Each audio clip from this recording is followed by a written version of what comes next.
Well, here we are, students. We've reached the final entry of the 10K subscriber trilogy.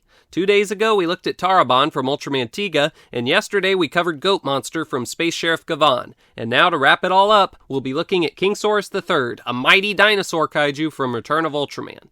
I think even though the classroom is in a rather sorry state, turns out having monster classes 3 days in a row can put a lot of stress on a building, this is nonetheless going to be an exhilarating ending to my Monster Bio triple feature. So, for the third time, get it, like Kingsaurus III? Let's jump right in.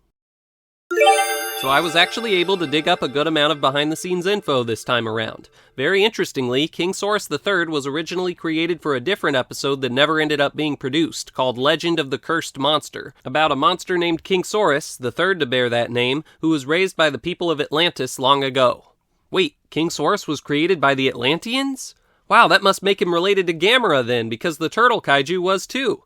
Well, I guess that would be true if the Ultraman canon was connected to the Gamera canon, which it isn't, and if Tsuburaya Productions had actually kept this backstory for Kingsaurus III, which they didn't.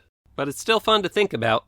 In the final version of the episode, Kingsaurus has no backstory at all and just appears out of nowhere, and his name is never explained either. We do apparently know the real-life reason for his name, though. He is called the Third because he's the third Ultraman kaiju with the word King in his name, after Red King and Ella King. King Joe also has King in his name, but I guess by Tsuburaya's logic he doesn't count because he was named after Tetsuo Kinjo. And also, Red King and Ella King are actually close to being dinosaurs, unlike King Joe, which makes Kingsaurus the third King Dinosaur. Someone named Masaru Inoue wrote the script for the cancelled episode, so they may have been the original creator of Kingsaurus, but Shozo Yuhara, who we just talked about yesterday, is the one who wrote the screenplay for the episode that was actually used. A kaiju named Gaomon was originally supposed to be in episode 4, but this creature was either dropped or replaced with Kingsaurus.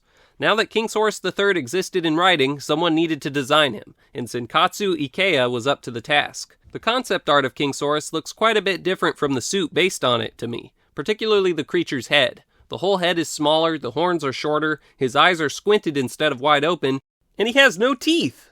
None whatsoever! Get this guy to a dentist pronto! I may be misunderstanding one of my sources here, but apparently 2 suits based on this design were created, only one of which was used. The legendary modeler Ryosaku Takayama constructed one of them. The suit they ended up using was reportedly incredibly stiff and hard to move around in, so after filming Kingsaurus' first scene, it had to be modified. Most likely the reason the suit was so hard to move around in was because Kingsaurus III is one of the rare 4-legged kaiju to not have scrunched up legs like Anguirus. See, many monsters with 4 legs have to have unusual back legs with knees that touch the ground to cope with the fact that there is a human inside, and humans are not quadrupeds, and are thus built differently. But for Kingsaurus, Tsuburaya Productions got ambitious, and decided to try to make Kingsaurus a more realistic quadruped with unbent back legs. And to his credit, suit actor Takanobu Toya was actually able to pull the upright stance off, apparently by leaning forward in the suit. Wonder if it was hard on his back. And that's not the only ambitious thing that was done with Kingsaurus' suit. The kaiju was actually a hybrid costume/puppet, because piano wires were used to control the creature's head, which, incidentally, was reused as the head of Fimagon later on. It all adds up to a very good-looking monster in the finished episode. But considering how complicated it was to get him looking this good, it doesn't really surprise me that they never brought him back again afterward. While Kingsaurus looks excellent in the show, the screeches he makes unfortunately miss the mark, at least for me. His high-pitched shrieks were supposedly pulled from Gappa, and really don't sound right coming from this monster's mouth. But, oh well, guess it could always be worse. Alright, in-universe history time, students. Let's get right to it.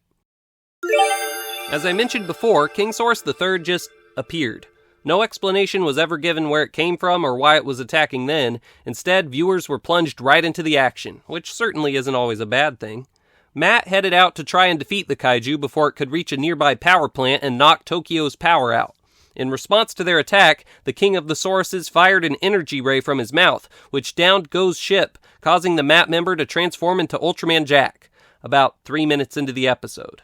Uh-oh, it's never a good sign if the fight with the monster begins so early. All seemed well at first. Jack kicked Kingsaurus over and moved in for a chop, but the monster zapped him with energy from his horns. The creature missed his next 2 attacks, and Jack chucked him on the ground. But when he took hold of the kaiju's horns, he got zapped with a different type of energy, and then got barreled over by the monster. Jack rolled away and blocked a beam from Kingsaurus' mouth, but when he fired his own ray at the monster, a barrier called the Fence Light Wall appeared around the kaiju, which completely nullified the attack. Ah, come on! Beginning to feel desperate, Ultraman Jack tried every beam weapon he could think of, but Kingsaurus' barrier blocked all of them. Jack began to get quite worried, and his color timer started flashing. In desperation, Jack jumped back toward the kaiju and was immediately hit by flashes of energy from the monster's horn, which momentarily blinded him. Kingsaurus saw an opening and rammed his horns into Jack's leg, further crippling the Ultra. Then the King began mercilessly beating Jack up. The Ultraman tried to escape, but Kingsaurus rammed him in the chest and Jack couldn't get back up. Ultraman Jack had lost. And wasn't dead or put into a coma or anything. He just reverted back into Go and had an injured leg. This just bugs me. When Zetton defeated the original Ultraman, it was a big deal. Ultraman didn't revert back into Hayata or anything, he was just doomed until Zaffi came. But in this episode, Return of Ultraman decided to set the precedent that being defeated was nothing to be worried about anymore, which is not just lame, but inconsistent. But I guess this whole topic is a bit off topic. I'm supposed to be talking about Kingsaurus III. Now unopposed, Kingsaurus III burrowed away, but everyone knew he'd be back, including Go. Despite being very injured, he spent the episode pushing himself super hard to try to get good enough at jumping that he could leap over Kingsaurus' barrier the next time he battled the kaiju. I guess he forgot that Ultraman Jack can actually fly. Matt was preparing as well, and realized that Kingsaurus was after the nuclear power plant's uranium when they discovered his ray was radioactive. So it made sense that when Kingsaurus reappeared, it was in front of the power plant. Matt fought back against the beast, but nothing they did seemed to bother the monster. But then Go appeared and leapt into the monster? What? I guess this was because he sometimes needs to be in danger to transform into Ultraman Jack, but come on, there are more sensible ways to put yourself in danger than that. What's more, he did it right in front of Matt, putting his secret about being able to become Ultraman Jack in jeopardy. Matt bafflingly ends up telling him he was magnificent at the end of the episode, even though, in their eyes, all he did was jump against Kingsaurus' face. You were so amazing, Go! This guy's insane. We have to tell him he's great or he'll destroy us. Okay, I promise I'm done making fun of this episode. Time to recount what happened in Jack's rematch against Kingsaurus. The Ultra spent a very long amount of time remembering his first fight and standing completely still, while mentally preparing to leap over the kaiju's barrier. Once his color timer began blinking, he knew the time had come to act. He leapt, and successfully destroyed Kingsaurus' horns, disabling the monster's barrier. Effectively helpless now, Kingsaurus III tried to escape, but Jack hit him with his spacium beam and it was over. Go's training had paid off. So, even though Kingsaurus III hasn't returned to the screen since Return of Ultraman, he's waddled his way into other media, such as in Chapter 5 of the Ultraman Orb's Perfect Super Complete Works compilation book, which featured Kingsaurus III's father, Kingsaurus II, which Orb took down. Wow, this really makes me wonder, when will we get to see Kingsaurus I? That'd be so amazing if we got to see the third's grandfather someday.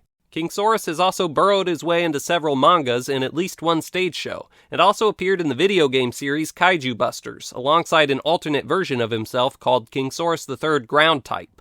Also, one of the giant monster Belyudra's fingers is actually Kingsaurus III, which is pretty funny.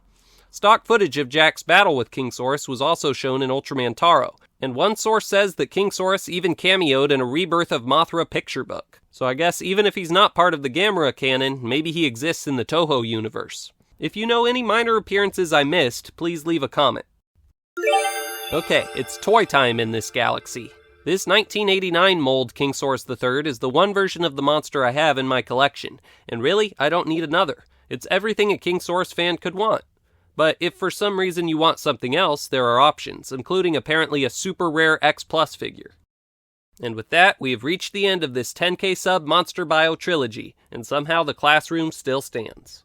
If you enjoyed these videos, I hope you'll consider liking, subscribing, and commenting to support the channel. If you thought this 10K sub special was great, just wait till we reach 100K. I've got a big video planned for that occasion, namely a video where I go over in detail my idea for the ultimate Tokusatsu movie that I've been thinking about for years. So if that piques your interest, you know what to do. And that's all I have to say, so I now open the floor for the usual student interruptions. Surprise! Okay, that was not the kind of interruption I was expecting. Congratulations on 10K subs! Well, thank you everyone, that's very nice of you. Time to party! Fire up the fireworks, Kishimu-kun! Yes, sir, Pencil Leopard! Awesome! I love... Wait, no, not in a classroom!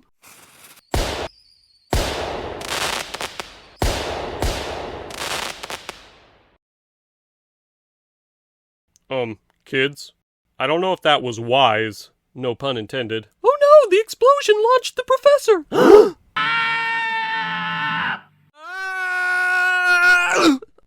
I'm doomed! Wind, confirmed. 10K subs, confirmed. Huh? The Toku Professor. Frenzy form activated.